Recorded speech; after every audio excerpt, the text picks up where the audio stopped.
আসসালামু আলাইকুম এভরিওয়ান। পিছুটান গল্পের 7 নম্বর পার্ট। আর এই গল্পটি শুরু করার আগে তোমাদের কিছু কথা বলতে চাই। তোমরা হয়তো অনেকেই জানো পিছুটান গল্পটি লিক হয়ে গেছে। একটা ইউটিউব চ্যানেল থেকে আমার আগে ভিডিও আপলোড করছে, আর তোমরা অনেকেই গিয়ে তার চ্যানেল থেকে ভিডিওটা দেখে ফেলছো। তাই এই কথাগুলো তোমাদের জন্য। তোমরাই প্রমাণ করে দিলে মানুষ বেটার পেলে পুরাতনকে ভুলে যায়। কি করি নাই তোমাদের জন্য। নিজের সব খারাপ পরিস্থিতির ভিতরেও তোমাদের জন্য ভিডিও দিয়ে গেছি। আজ একটা বছর তোমাদের বিনোদন দিয়ে আসছি। আমি চাই নাই এই কথাগুলো তোমাদের বলবো। তোমরা অনেকেই আছো আমার গল্পগুলো কপি করে ফেসবুকে ছাড়ো, আমি তাও কিছু বলি না। আর এখন আবার ইউটিউবে ছাড়তেছো। আমি কষ্ট করে গল্প ট্রেন্ডিংয়ে তুলি, আর তোমরা তা কপি করে ইউটিউব এবং ফেসবুকে ছেড়ে ভিউ নিয়ে যাচ্ছ। বিষয়টা এমন হলো না যে কষ্ট করলাম আমি আর ফল নিয়ে গেল অন্য কেউ। তোমরা চাইলে অন্য আইডিতে এবার থেকে ভিডিও দেখতে পারো, আমি তোমাদের না করব না। কিন্তু আমিও দেখব, আমি না গল্প ছাড়লে কে আমার ভিডিও চুরি করে ছাড়তে পারে। আর হ্যাঁ, গল্প যেহেতু লিক হয়েই গেছে, তোমরা সেখান থেকেই দেখে নিতে পারো। এটাই হয়তো লাস্ট ভিডিও। আর আমার প্রতি যদি তোমাদের কোনো অভিযোগ থাকে, তাহলে কাল রাত 8টার সময় ফেসবুকে আমি লাইভে আসতেছি। তোমরা সবাই জয়েন হয়ে বলে যাবা। আশা করি সবার কথারই উত্তর দেওয়ার চেষ্টা করব। আমার কথায় কষ্ট পেলে আমাকে মাফ করে দিয়েন। যাই হোক, তো চলো বেশি কথা না কইয়া গল্প শুরু করা যাক। মাহি, আমার একটা কাজ করতে পারবে? এটাই শেষ কাজ, পরে তোমাকে আর কিছু বলবো না। মাহি বলল, জি বলেন কি করতে হবে, আমি যতটা পারি চেষ্টা করব। আমি বললাম, দেখো তোমার সংসার আছে, স্বামী আছে, তোমাকে আমি বেশি কিছু করব না। আর তোমার ক্ষতি হবে এটাও আমি চাই না। শুধু রিমির সামনে আমার সাথে প্রেমের অভিনয় করবে। ও আমার এক্স বউ ছিল, এজন্য ও তোমাকে আমার সাথে দেখে একটু হলেও চলবে। মাহির স্বামী আমার কথা শুনে বলল, না ভাই, আমি এটা ওকে দিয়ে করাতে পারবো না। আপনার সাথে ওকে দেখলে বুঝি আমার জ্বলবে না? ও তো আমার বউ মিয়া। আমি মাহির হাজবেন্ডের হাত ধরে বললাম, বেশি কিছু করব না, শুধু মাঝে মাঝে একটু হাত ধরবো, এর বাইরে আর কিছু না। ও এখন আপনার বউ আর আমার বোন, ওর সাথে খারাপ কিছু হোক এটা আমি চাই না, প্লিজ ভাইয়া। ভাই ওর স্বামীকে বলল, আমার কারণে ও গ্রাম ছাড়া হয়েছে, তুমি তো সবকিছু জানো। আমার জন্য যদিও একটা কিছু করতে পারে, আমি কি না করব বলো? শেষে আমার কাছে কিছু চাইলো, তবে আমি জানি আমার উপর তোমার বিশ্বাস আছে। মাহির স্বামী কিছুক্ষণ চিন্তা করে বলল, ঠিক আছে, তবে ভাইয়া আপনি কিন্তু আমার বড় ভাইয়ের মতো। আমি বললাম, বড় ভাই বলছো তো, সেখানে তোমার কোনো ক্ষতি হবে এটা আমি চাই না, চিন্তা করো না। ওদের সাথে কিছুক্ষণ আড্ডা দিয়ে বাসায় যেতে লাগলাম। যাক, ভালোই হয়েছে, মাহির বিয়ে হয়ে গেল। এতদিন ওর উপর আমার যতটা রাগ ছিল সবটা কমে গেছে। একটা মেয়ের উপর রাগ থাকে ততক্ষণ পর্যন্ত যতক্ষণ সে থাকে অন্য কারোর সাথে প্রেম করে। কিন্তু এখন তো ওর স্বামী আছে, আর আমার কারণে ওর সংসার ভেঙে যাবে কেন? ওর কারণে বাড়ি থেকে বের হয়েছি, আমার তো ক্ষতি কিছু হয় নাই, যা হয়েছে বেশ ভালোই হয়েছে। আজকে যদি বাসা থেকে বের না হতাম তাহলে হয়তো চাকরিও করতে পারতাম না। আর কাউকে মাফ করা নাকি ভালো কাজ, তবে আজকে ভাইকে মাফ করে দিয়েছি বলে অন্য কাউকে মাফ করব এমনটা নয়। যতদিন পর্যন্ত আমার দেহে প্রাণ আছে ততদিন পর্যন্ত আমি রিমি ম্যাডামকে মাফ করব না, কখনো না। বাসার সামনে এসে কলিং বেল দিতেই বুয়া এসে দরজা খুলে দিল। সোফায় বসে রাধিকা আর রিমি ম্যাডাম কি জানি প্ল্যান করছে, হুদাই কানে নিয়ে বললাম, বলো বেবি। ও হ্যাঁ, মনে করেছে, তুমি তো আজকে দেখা করতে চেয়েছিলে, কিন্তু আজকে আমি দেখা করতে পারবো না। আমার শরীরে একটা বাজে মেয়ে গরম পানি দিয়েছে, এজন্য একটু শরীর খারাপ। তুমি কান্না করো না, ঠিক আছে?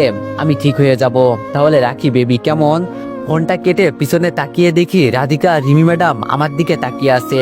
তাকিয়ে থাক, তাতে আমার কি? মানুষকে আমি বলতে শুনেছি, চুপ থাকলে যে কেউ তোমাকে বেশি করে মারবে।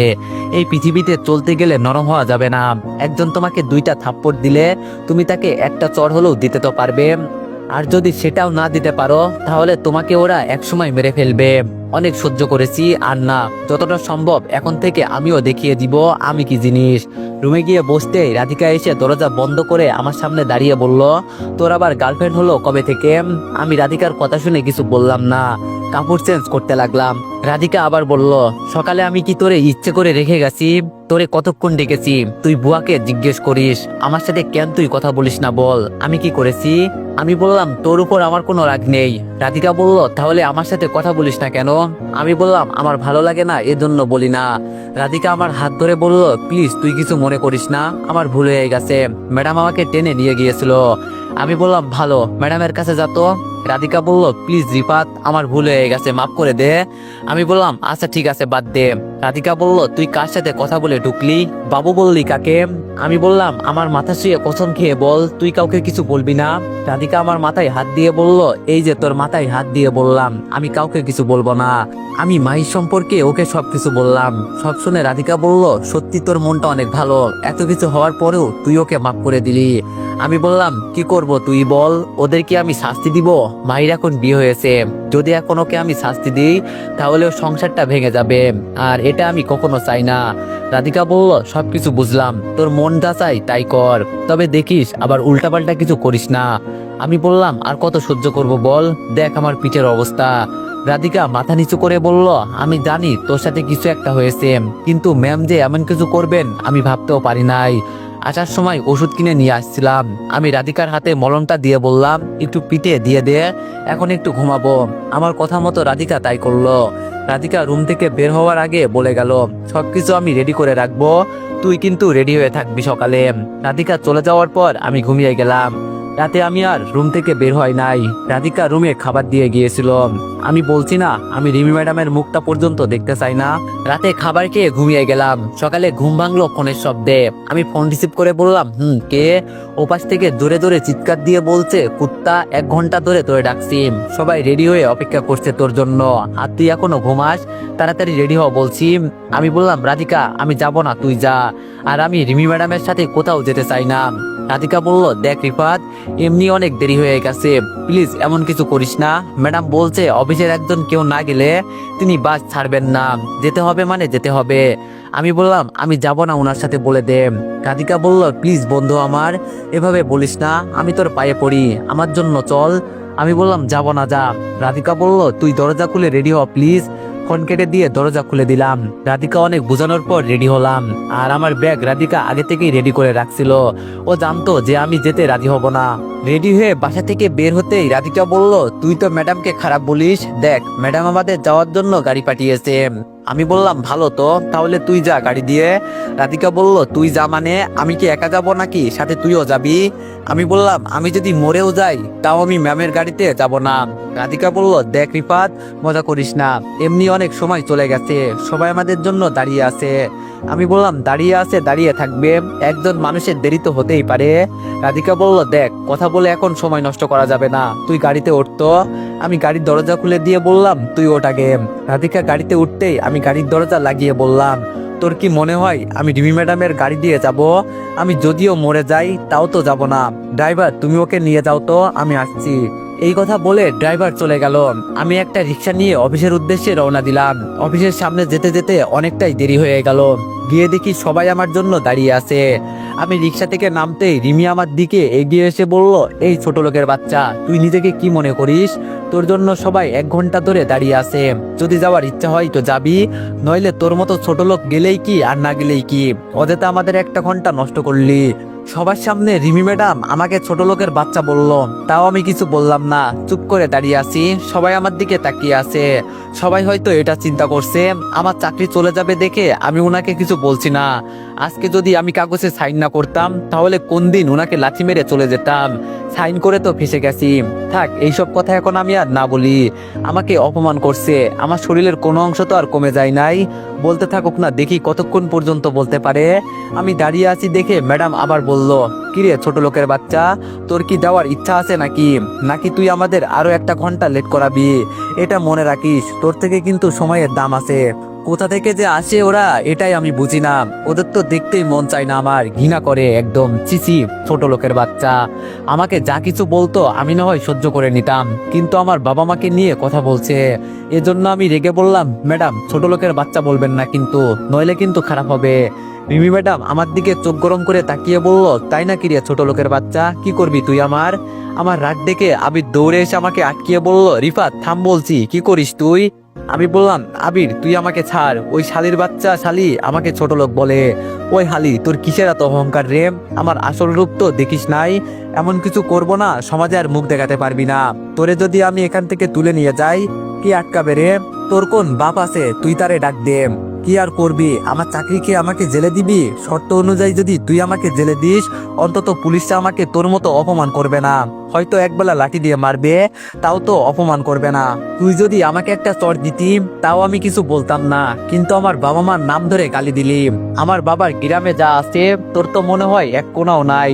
এই শহরে একটা অফিসের মালিক হয়ে নিজেকে খুব বড় মনে করিস না? তোরে তুলে নিয়ে গিয়ে মারতে আমার একটুও সময় লাগবে না, কেউ কিছু বলতেও পর্যন্ত পারবে না। আর তো এত বড় কলিজা, আমার বাবা মাকে নিয়ে কথা বলিস, জিপ টেনে ছিঁড়ে ফেলবো, চিনিস আমাকে? রাগে এক প্রকার আমার শরীর কাঁপছে। আবির শক্ত করে আমাকে ধরে আছে, যেন আমি ম্যাডামকে কিছু না করি। ম্যাডাম তো আমার কথা শুনে ভয়ে এক কোনায় গিয়ে দাঁড়িয়ে আছে, আর সবাই শুধু আমার দিকে তাকিয়ে আছে।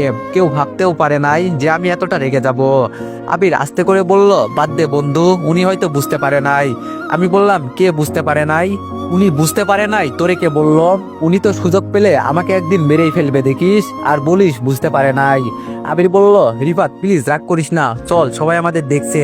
আমি এবার মন খারাপ করে বললাম, আচ্ছা আবির, আজকে যদি তোর বাবা মাকে নিয়ে কেউ বাজে কথা বলতো, তাহলে তোর কেমন লাগতো বলতো?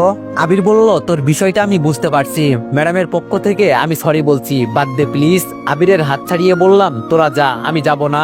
উনি নাকি আমাকে ছাড়া একাই যেতে পারবে, তো তোরা সবাই যা, আমি যাব না। এই কথা বলে আমি সামনের দোকানে গিয়ে সিগারেট জ্বালিয়ে টানতে লাগলাম। রাধিকা সবাইকে বলছে, আপনারা সবাই গিয়ে ভিতরে বসেন, আমি ওকে নিয়ে আসছি। রাধিকা আমার কাছে এসে বলল, মাথা ঠান্ডা হয়েছে সাহেব। আমি বললাম, দেখ, তোর জন্য আমি এখানে আসছি, আর এখন কতগুলো কথা শুনলাম। রাধিকা বলল, তুই বুঝি ম্যাডামকে কম কিছু বললি? আমি বললাম, ও, তুইও ম্যাডামের পক্ষ নিয়ে কথা বললি, ঠিক আছে, ভালো। রাধিকা বলল, দেখ রিফাত, আমি তো এটা বলতে চাই নাই, প্লিজ তুই কিছু মনে করিস না, আমাদের সাথে চল প্লিজ। আমি বললাম, আমি যাব না, তুই যা। রাধিকা বলল, আমাদের বন্ধুত্বের কসম, তোর যেতে হবে, নইলে কিন্তু। আমি বললাম, তুই সবকিছুর মাঝে কেন বেশি বেশি করিস? রাধিকা আমার হাত ধরে বলল, চল তো, এখন কথা বলিস না। সিগারেট নিচে ফেলে বাসের দিকে যেতে লাগলাম। সবাই আগে থেকেই বসে আছে, তবে আজকে একটু খুশি খুশি লাগছে নিজেকে, কারণ ম্যাডামকে ইচ্ছে মতো বকা দিতে পারছি। আহা, কতটা যে ভালো লাগছে এটা আমি জানি। মনে হচ্ছে একটু হলেও ওনাকে অপমান করতে পারছি। আমি আগেই বলছিলাম, যদি তুমি আমাকে 2টা থাপ্পড় দিতে পারো, আমি একটা হলেও তো দিতে পারবো নাকি? আর এমন না যে আমার হাত পা নাই, যে আমি শুধু মার খাবো। বাসে উঠতে রাধিকা গিয়ে আবিরের পাশে বসে গেল। এখন বাসে একটা সিটি খালি আছে, সেটা হলো ম্যাডামের পাশে। আমি তো বাবা ওনার পাশে কখনো বসবো না। আমি দাঁড়িয়ে আছি দেখে রাধিকা বলল, রিফাত বস এখানে, তোর সিট এটাই, এখানেই বসতে হবে।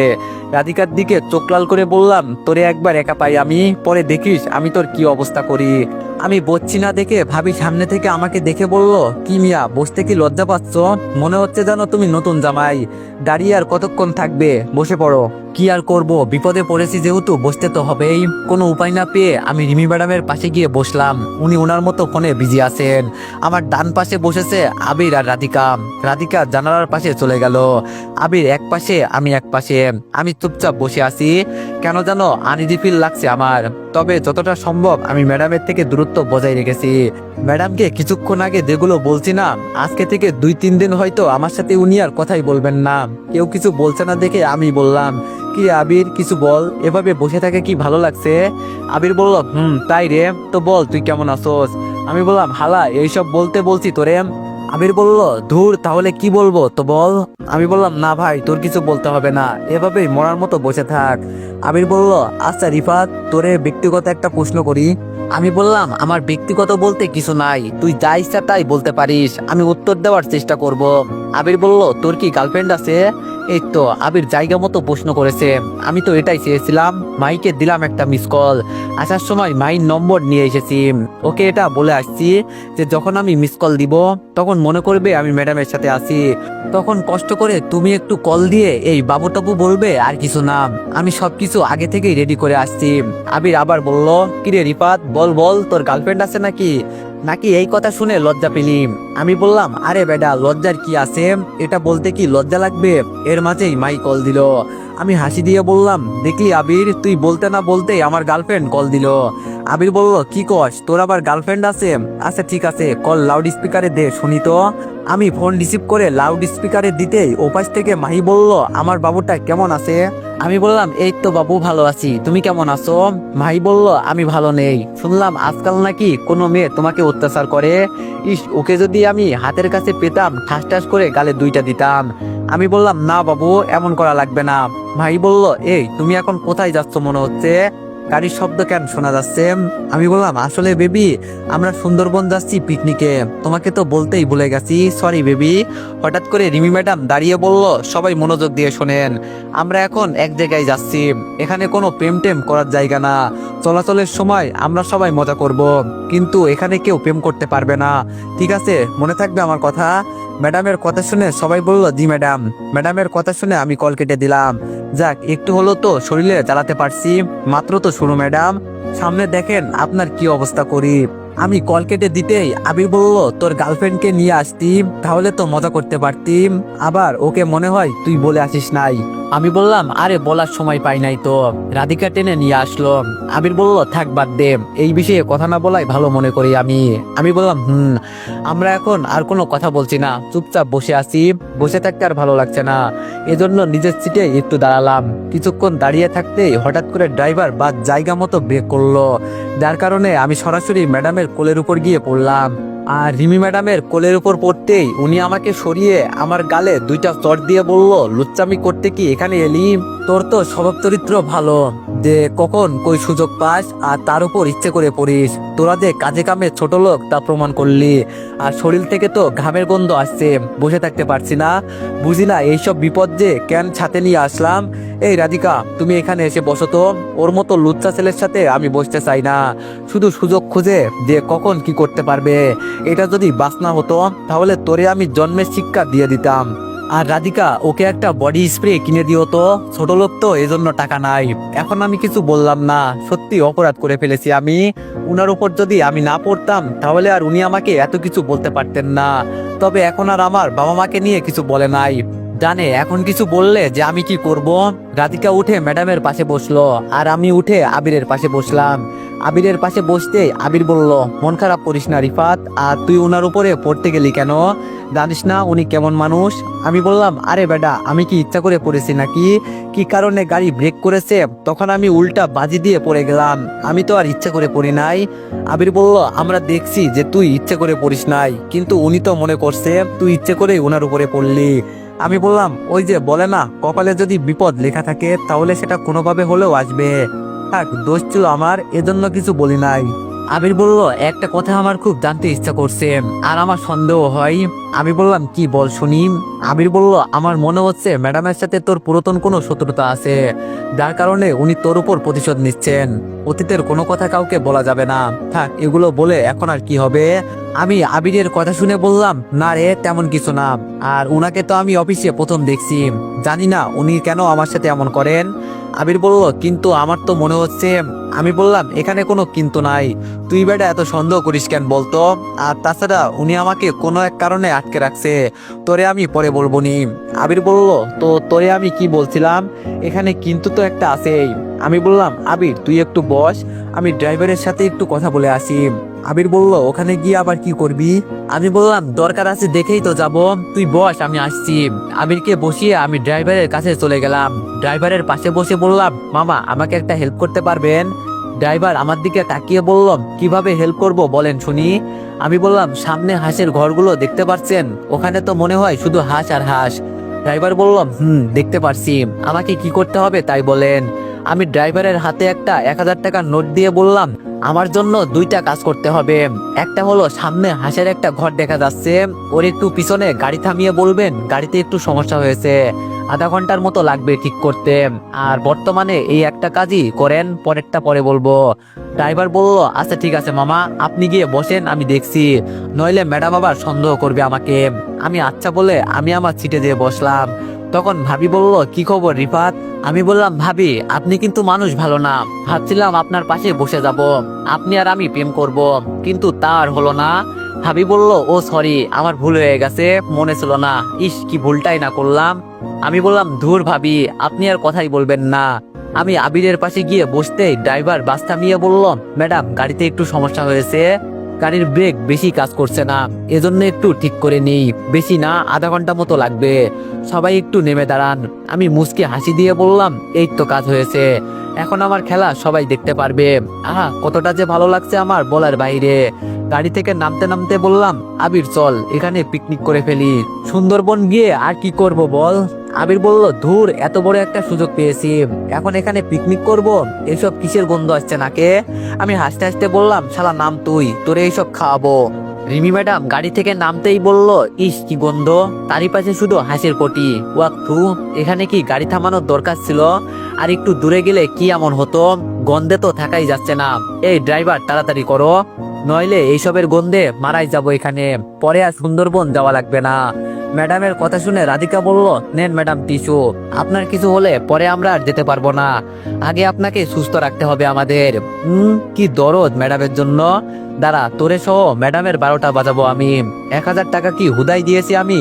1000 টাকা কি হুদাই দিয়েছি আমি? আমার সাথে আগে কি করেছে আমার বুঝি মনে নেই? এত তাড়াতাড়ি তো আমি সবকিছু ভুলে যাব না, উচিত শিক্ষা দিব একদম। আর বিশেষ করে আমি তো গ্রামের পোলা, এইসব গন্ধ আমার কাছে কিছুই না। গ্রামে কত হাঁসের খামার আছে, বিশেষ করে যারা গ্রামে থাকে তারা বলতে পারবে গ্রামে যে কত কত হাঁসের খামার আছে। সবাই মুখে রুমাল দিয়ে ঢেকে রাখছে, কেউ আবার টিস্যু। শুধু আমি একা যে কিনা মুখে কিছু পর্যন্ত দিই নাই। আবির আমাকে বলল, ভাই তোর নাকে কি গন্ধ লাগে না? আমি বললাম, তুই আবার কিসের গন্ধ পেলি এখানে? আবির বলল, শালা আমাদের সাথে মজা করিস তুই? রাস্তা থেকে নিচে নামলেই হাঁসের কি জানি ম্যাডাম শুদ্ধ ভাষায় কি বললো, ও হ্যাঁ মনে পড়েছে, হাঁসের পটি। আমি বললাম, হালার পুত, এগুলো হাঁসের পটি না, হাঁসের লাদা। আবির বলল, তুই এত গ্রামের ভাষায় কথা বলিস কেন বলতো? নে টিস্যু নাকে দে। আমি বললাম, আমার দেওয়া লাগবে না, তোরা দে, আমি ঠিক আছি। আবির বলল, তাহলে তো ভালোই, আমি এখানে যার জন্য বাস থামালাম সেই কাজ করি, কথা বলে সময় নষ্ট করা যাবে না। যখন আমি দেখলাম রাধিকা ম্যাডামের সাথে কথা বলছে, তখন আমি ওদের দিকে এগিয়ে গেলাম। খুব সাবধানে আমাকে কাজ করতে হবে, যাতে কেউ কিছু বলতে না পারে আমার কারণে ওরা নিচে পড়েছে। আমি ধীরে ধীরে ওদের সামনে গেলাম, তবে রাধিকা রিমি ম্যাডামের সাথে কথা বলাই বিজি। আমি ওদের সামনে গিয়ে রাধিকাকে দিলাম এক জোরে ধাক্কা। আমার ধাক্কাকে রাধিকা রিমি ম্যাডামের নিয়ে নিচে পড়ে গেল। আমি চুপচাপ এখান থেকে সরে আবিরের সামনে চলে গেলাম। ম্যাডাম নিচে পড়ে চিৎকার দিয়ে বলল, রাধিকা তুমি এটা কি করলে? দিলে তো সবকিছু নষ্ট করে। ম্যাডাম নিচে পড়েছে দেখে ভাবি আর কয়জন মিলে রাধিকাকে আর ম্যাডামকে টেনে তুললো। রিমি ম্যাডাম দাঁড়িয়ে বলল, সিসি, আমার তো পুরো শরীর ময়লায় ভরে গেছে, ওয়াক থু, আমার বমি আসছে। আমি জায়গা মতোই কাজ করেছি। আমাকে আগে রিমি ম্যাডাম বলছিল তোর শরীর থেকে ঘামের গন্ধ আসছে, আমার থেকে দূরে গিয়ে বস। আর এখন আমার তো এখন খুব হাসি পাচ্ছে। ইস, কতটা যে ভালো লাগছে আমার বলার বাইরে, কি আনন্দ আকাশে বাতাসে। রাধিকা আমার দিকে তাকিয়ে বলল, রিফাত এই দিকে আয়। আমি আমার জায়গায় দাঁড়িয়ে আছি। আমি বললাম, তোর দরকার হলে তুই আয়। রাধিকা আমার কাছে এসে বলল, আমি জানি কে আমাকে ধাক্কা দিয়েছে, তুই ছাড়া যে এই কাজ কেউ করে নাই এটা তো আমি ভালো করেই জানি। আমি রাধিকার কথা শুনে একটু জোরেই বললাম, ছি রাধিকা ছি, তুই আমার থেকে দূরে থাক, তোর শরীর থেকে হাঁসের গন্ধ আসছে। আর কে জানি বলছিল আমার শরীর থেকে ঘামের গন্ধ আসছে, এখন তো মনে হচ্ছে কারোর শরীর থেকে হাঁসের পটির গন্ধ আসছে। শুদ্ধ ভাষায় বলে হাঁসের পটি। যেই না চেহারা কুত্তায়ও দেয় না পাহারা, আবার শুদ্ধ ভাষায় কথা বলে। আমার শরীরে তো ঘামের গন্ধ আসছিল, তাও ভালো, এখন তো ওদের শরীর থেকে হাঁসের গন্ধ আসছে। কি গন্ধ, সিসি। রিমি ম্যাডাম আমার দিকে চোখ লাল করে তাকালো। আমি হাসতে হাসতে বললাম, আমরা তো গ্রামের পোলা, এত অহংকার করতে পারি না, কিন্তু যারা শহরে থাকে তারা এতই অহংকার করে যে যার কারণে তারা নিজেরা নিজেদেরই চিনতে পারে না। এখন ভালো কাজ হয়েছে না, আরো করো অহংকার দেখি। তো এভরিওয়ান, ভিডিওর শুরুতেই যা বলছিলাম, এখন তোমাদের উপর ডিপেন্ড করে, তোমরা কি আমার ভয়ে যে এই গল্পটি শেষ করতে চাও, নাকি গল্পটি আমি এখানেই শেষ করে দিব।